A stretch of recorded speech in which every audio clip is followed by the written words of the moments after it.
Hello, my dear students. I welcome you all for my channel Science with Elil.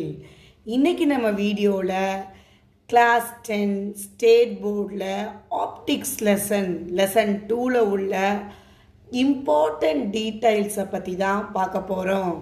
So நமக்கு தெரியும் book பேக்கில் detail ஆன்சரில் பார்த்தீங்கன்னா 4 important details இருக்குது. இனி நம்ம வரப்போகிற வீடியோலாம் இந்த டீட்டெயில்ஸ் பற்றின எக்ஸ்ப்ளனேஷன் தான் பார்க்க போகிறோம். ஸோ நம்ம ஃபஸ்ட்டு முன்னாடி இருந்து போகிறதில்ல, பின்னாடி இருந்து போகிறோம். ஸோ பின்னாடி இருக்கிற ஃபோர்த்து கொஸ்டின் பார்த்திங்கன்னா என்ன இருக்குது?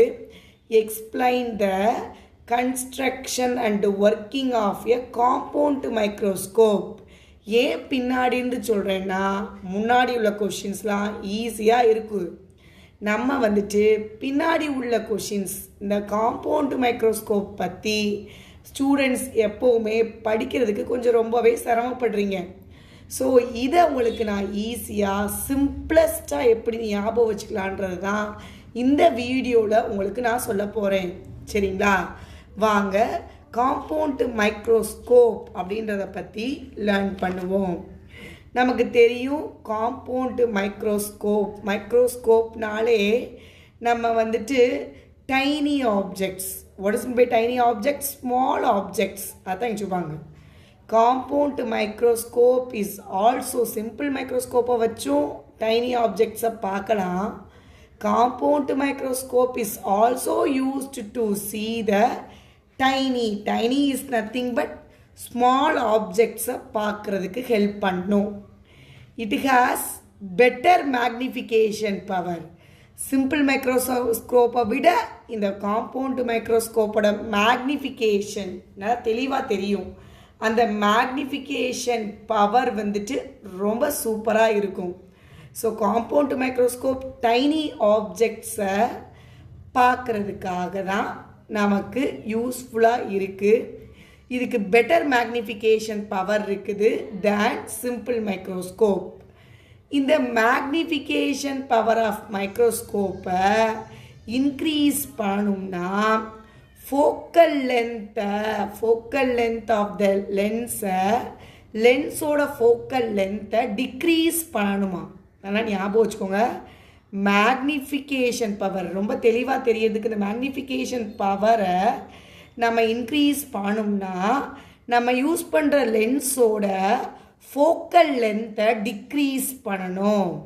லென்ஸோட எதை டிக்ரீஸ் பண்ணணும்? ஃபோக்கல் லென்த்தை. ஸோ டியூ டு கன்ஸ்ட்ரக்ஷன் லிமிட்டேஷன்னால ஃபோக்கல் லென்த் ஆஃப் த லென்ஸோட ஃபோக்கல் லென்த்தை நம்மளால் ஒரு சர்டன் லிமிட்டுக்கு மேலே டிக்ரீஸ் பண்ண முடியாது. ஸோ இந்த ப்ராப்ளமை சால்வ் பண்ணுறதுக்கு தான் நம்ம காம்பவுண்ட் மைக்ரோஸ்கோப்பில் 2 செப்பரேட் பைகான்வெக்ஸ் லென்ஸை யூஸ் பண்ணியிருக்கோம். அதனால் ஞாபகம் வச்சுக்கணும். ஸோ காம்பவுண்ட் மைக்ரோஸ்கோப் எதுக்காக? see the tiny objects, small ஆப்ஜெக்ட்ஸை பார்க்கறதுக்காக. இது சிம்பிள் மைக்ரோஸ்கோப்போட விட மேக்னிஃபிகேஷன் பவர் அதிகமாக இருக்கும். இந்த மேக்னிஃபிகேஷன் பவரை இன்க்ரீஸ் பண்ணணும் அப்படின்னா நம்ம யூஸ் பண்ணுற லென்ஸோட ஃபோக்கல் லென்த்தை டிக்ரீஸ் பண்ணணும். ஸோ இந்த ஃபோக்கல் லென்த் ஆஃப் த லென்ஸை டிக்ரீஸ் பண்ணுறது அப்படி ஒரு சர்டன் லிமிட்டுக்கு மேலே அப்படின்றது ஒரு ப்ராப்ளமாகவே இருக்குது, கன்ஸ்ட்ரக்ஷனல் இஷ்யூவாகவே இருக்குது. ஸோ இதை நம்ம சால்வ் பண்ணுறதுக்கு தான் நம்ம காம்பவுண்ட் மைக்ரோஸ்கோப்பில் 2 செப்பரேட் பைகான்வெக்ஸ் லென்ஸை யூஸ் பண்ணுறோம். இங்கே டயக்ராமில் பார்த்தீங்கன்னா தெரியும், இங்கே 2 லென்ஸ் இருக்குது. ஒன்று அப்ஜெக்டிவ் லென்ஸ், இன்னொன்று ஐ லென்ஸ். அடுத்து இதை பற்றி தான் இப்போ கீழே சொல்லியிருக்காங்க கன்ஸ்ட்ரக்ஷனில். இந்த compound microscope consist of 2 convex lenses. 2 convex lens இருக்குது. இந்த lens with shorter focal length. நான் ஞாபகம் வச்சுக்கணும், 2 லென்ஸ் இருக்குன்னு சொல்லிட்டேன். ஒரு லென்ஸோட ஃபோக்கல் லென்த் பார்த்திங்கன்னா ஷார்ட்டராக இருக்கும். அதை எங்கே வச்சுருக்காங்க? ஆப்ஜெக்ட்டுக்கு பக்கத்தில் வச்சுருக்காங்க. ஸோ ஆப்ஜெக்ட்டுக்கு பக்கத்தில் ஷார்ட்டர் ஃபோக்கல் லென்த் உள்ள லென்ஸை வச்சுருக்கோம். அந்த லென்ஸ்க்கு என்ன பேர்? Objective lens or objective piece அப்படின்னு பேர். சரிங்களா? So what is objective lens or objective piece அப்படின்னு பார்த்தீங்கன்னா, இந்த லென்ஸ் பார்த்தீங்கன்னா ஷார்ட்டர் ஃபோக்கல் லென்த் இருக்கும் இதுக்கு. இது யாருக்கு பக்கத்தில் பிளேஸ் பண்ணியிருக்கோம்னா ஆப்ஜெக்ட்டுக்கு பக்கத்தில். இங்கே ஆப்ஜெக்ட் யாருன்னு பார்த்தீங்கன்னா ஏபி. ஸோ ஆப்ஜெக்ட்டுக்கு பக்கத்தில் இருக்கிறதுனால இது objective lens or objective piece அப்படின்னு சொல்கிறாங்க. இன்னொரு லென்ஸ் இருக்குது பார்த்தீங்களா, இந்த லென்ஸ்க்கு பேர் ஐ லென்ஸ். ஓகே, இந்த ஐ லென்ஸோட ஃபோக்கல் லென்த் பார்த்தீங்கன்னா the lens with larger focal length உள்ளது, larger aperture placed near the observer's eye and is called as eye lens or eyepiece. இன்னொரு லென்ஸ் இருக்கு பார்த்தீங்களா, இதுக்கு larger focal length இருக்குது. இதை எங்கே வச்சுருக்காங்க? அப்சர்வரோட ஐ பக்கத்தில் வச்சுருக்காங்க. ஸோ அப்சர்வரோட ஐ பக்கத்தில் இருக்கிறதுனால தான் இதுக்கு என்ன பேர்? ஐ லென்ஸ்னு பேர். ஓகேங்களா? தென் இந்த ரெண்டு லென்ஸுமே பார்த்தீங்கன்னா both the lens are fix பண்ணியிருக்காங்க. எதில்? ஒரு நேரோ டியூப்பில் வித் அட்ஜஸ்டபிளோட ப்ரொவிஷன்ஸோட. ஸோ ரெண்டு லென்ஸையுமே ஃபிக்ஸ் பண்ணியிருக்கோம் ஒரு நேரோ டியூப்பில் வித் த அட்ஜஸ்டபிள் ப்ரொவிஷன். நல்லா ஞாபகம் வச்சுக்கணும். ஸோ நம்ம என்ன பார்க்குறோம்? Compound microscope. திரும்ப ஒரு ஞாபகப்படுத்துவோம். காம்பவுண்ட் மைக்ரோஸ்கோப் பார்த்தீங்கன்னா to see small tiny objects. இது சிம்பிள் மைக்ரோஸ்கோப்பை விட பெட்டர் மேக்னிஃபிகேஷன் பவர் உள்ளது. மேக்னிஃபிகேஷன் பவர் இன்க்ரீஸ் ஆகணும்னா ஃபோக்கல் லென்த் ஆஃப் த லென்ஸை டிக்ரீஸ் பண்ணணும். ஸோ இதை ஒரு சர்டன் லிமிட்டுக்கு மேலே டிக்ரீஸ் பண்ண முடியலை due to constructional limitations. So இதனால தான் நம்ம ரெண்டு செப்பரேட் பைகான்வெக்ஸ் லென்சஸை யூஸ் பண்ணுறோம் காம்பவுண்ட் மைக்ரோஸ்கோப்பில். ஸோ இந்த டயக்ராமை பாருங்கள். இதில் ரெண்டு லென்ஸ் இருக்குது. ஒன்று அப்ஜெக்டிவ் லென்ஸ், இன்னொன்று ஐ லென்ஸ். டயக்ராமை போட்டுட்டிங்கனாலே ஈஸியாக சொல்லிடலாம். 2 லென்சஸ் இருக்குது. ஒன்று அப்ஜெக்டிவ் லென்ஸ், இன்னொன்று ஐ லென்ஸ். அப்ஜெக்டிவ் லென்ஸ் ஆப்ஜெக்ட்டுக்கு பக்கத்தில் இருக்கும், அதனால தான் அது objective lens or objective piece அப்படின்னு சொல்கிறாங்க. ஐ லென்ஸ் அப்சர்வரோட ஐக்கு பக்கத்தில் இருக்கும். So only it is called as eye lens or eye piece அப்படின்னு சொல்கிறாங்க. இந்த ரெண்டு லென்ஸும் ஃபிக்ஸ் பண்ணி வச்சுருக்காங்க ஒரு நேரோ டியூப் மூலமாக. இதை அட்ஜஸ்ட் பண்ணிக்க முடியும். ஓகேங்களா? ஸோ இவ்வளோ தான், நம்ம டயக்ராம் பார்த்தே சொல்லியாச்சு. இதுக்கப்புறம் என்ன நடக்குதுன்றதை பார்ப்போம். ஒர்க்கிங். இந்த ஒர்க்கிங்கில் பார்த்தீங்கன்னா the object AB is placed at a distance. ஆப்ஜெக்டை எங்கே வச்சுருக்காங்க அப்படின்னா ஒரு ஸ்லைட்லி ஹையர் டிஸ்டன்ஸில், கிரேட்டர் டிஸ்டன்ஸில் இருக்குது. எதை விட? the focal length of the objective lens. the object AB is placed. the object ABயை பிளேஸ் பண்ணியிருக்கோம். எங்கேருந்து? ஸ்லைட்டாக கிரேட்டர் தென் the யாருக்கு கிரேட்டர் தென்? Focal length. இந்த F0 இருக்குது பார்த்தீங்கன்னா, அதான் focal length of the objective lens. So objective லென்ஸுக்கோட ஃபோக்கல் லென்த்தை விட ஸ்லைட்டாக கிரேட்டராக இந்த கிரேட்டர் டிஸ்டன்ஸில் இந்த ஆப்ஜெக்ட் ஏபியை பிளேஸ் பண்ணி வச்சுருக்கோம். நீங்கள் டயக்ராமை பார்த்தே சொல்லலாம். இதுதான் ஆப்ஜெக்டிவ் லென்ஸ். ஆப்ஜெக்டிவ் லென்ஸ்க்கு பக்கத்தில் உள்ள இந்த F0ன்றது தான் அதோட ஃபோக்கல் லென்த்.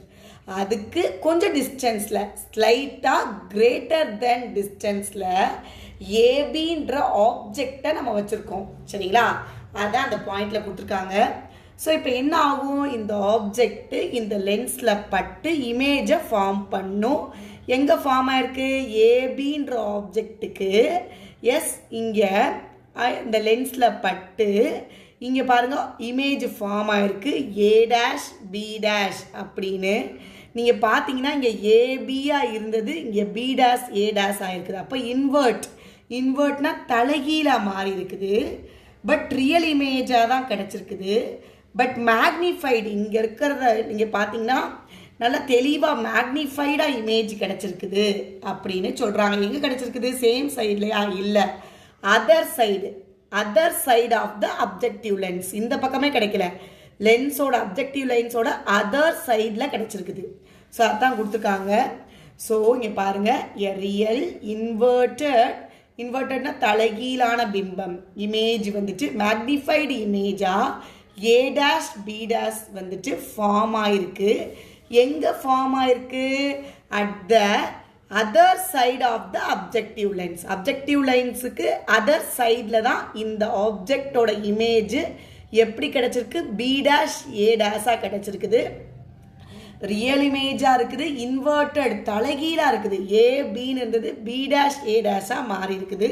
தென் மேக்னிஃபைடு, இதை பார்த்தீங்கன்னா நல்லா பெருசாக தெரியுது, மேக்னிஃபைடாக தெரியுது நமக்கு. சரிங்களா? அதர் சைடில், சேம் சைடில் ஆப்ஜெக்ட் வச்ச சைட்லேயே கிடைக்கல, லென்ஸோட அதர் சைடில் கிடச்சிருக்குது. ஓகேங்களா? எஸ். இப்போ இந்த கிடைச்ச இமேஜ், திஸ் இமேஜ் யாரு? இந்த ஏ டேஷ் பி டேஷ் அப்படின்ற இமேஜ் ஐலென்ஸுக்கு பார்த்தீங்கன்னா ஆப்ஜெக்டாக மாறிடும். நல்லா ஞாபகம் வச்சுக்கணும். இந்த ஐலென்ஸுக்கு யார் ஆப்ஜெக்டு? இங்கே ஃபார்ம் ஆன image A dash B dash, அந்த A dash B dash image தான் இப்போ இந்த ஐலென்ஸுக்கு ஆப்ஜெக்டாக இருக்குது. அப்போ இது என்ன பண்ணும்? இது போய் லென்ஸில் பட்டு எஸ் என்ன மாதிரி இமேஜை ஃபார்ம் பண்ணுது அப்படின்னு பார்த்தீங்கன்னா, அது எங்கிட்டு இருக்குன்னு பார்த்தீங்கன்னா ஆப்ஜெக்ட் பக்கம் வந்திருக்கும். எந்த ஆப்ஜெக்ட் பக்கம்? அப்ஜெக்டிவ் லென்ஸ்க்கு பக்கம் வச்சுருக்கோம்ல, ஆப்ஜெக்ட் ஏபி, அந்த பக்கம்தான் இந்த ஐலென்ஸில் பட்டு ஆப்ஜெக்டாக இருக்கிற ஏ டேஷ் பி டேஷ் ஐலென்ஸில் பட்டு இமேஜை அப்ஜெக்டிவ் லென்ஸ்க்கு பக்கத்தில் இருக்கிற ஆப்ஜெக்டையும் தாண்டி ஒரு இமேஜை கொடுக்குது. அந்த இமேஜ் அது A double dash B double டேஷ்னு கிடைக்குது. அதான் இங்கே பாருங்கள். ஸோ நமக்கு கிடைச்ச ஃபஸ்ட்டு ஏபின்ற ஆப்ஜெக்ட்டு ஏ டேஷ் பி டேஷ்ன்ற இமேஜை கொடுத்துச்சு. இந்த இமேஜ் ஐலென்ஸுக்கு ஆப்ஜெக்டாக மாறிடுச்சு. ஸோ இதோட பொசிஷனில் நம்ம அட்ஜஸ்ட் பண்ணிக்கலாம். கரெக்டாக அந்த A dash B dash image வந்து கரெக்டாக principal focus of the eyepiece, இந்த ஐலென்ஸோட பிரின்சிபல் ஃபோக்கஸில் இருக்கிற மாதிரி நம்ம அட்ஜஸ்ட் பண்ணிக்கணும். அப்படி பண்ணிக்கிட்டோம்னா இந்த ஐபீஸ் ஆர் ஐலென்ஸ் என்ன மாதிரி இமேஜை ஃபார்ம் பண்ணுதான்? விர்ச்சுவல் இமேஜ், மாயபிம்பத்தை என்லார்ஜ், நல்ல பெருசாக இரக்ட் நேரான இமேஜ். பார்த்தீங்களா? நேராக ஏ டேஷ் அங்கே எப்படி இருந்துச்சோ அதே மாதிரி இதுதான் இங்கே இதோட ஆப்ஜெக்ட். ஐலென்ஸோட ஆப்ஜெக்ட் இதுதான் ஏ டேஷ் பி டேஷ். அதே மாதிரி நேரான A double dash B double dash image same side of the object, ஏபின்றது ஆப்ஜெக்ட், அது மாதிரி இதுக்கும் ஆப்ஜெக்ட் ஏ டேஷ் பி டேஷ்ன்றது ஆப்ஜெக்ட், ஆப்ஜெக்டோட சேம் சைடில் கிடச்சிருச்சு. லென்ஸோட அதர் சைடில் கிடைக்கல, ஆப்ஜெக்டோட சேம் சைட்லேயே கிடச்சிருக்குது அப்படின்னு சொல்கிறாங்க. ஓகேங்களா? அவ்வளோதான். அப்போ என்ன பண்ணோம்? ரெண்டு லென்ஸ் இருக்குது. ஒரு லென்ஸ் ஆப்ஜெக்டிவ் லென்ஸ்க்கு பக்கத்தில் பிரின்சிபல் ஃபோக்கஸை விட கொஞ்சம் ஸ்லைட்டாக, ஃபோக்கல்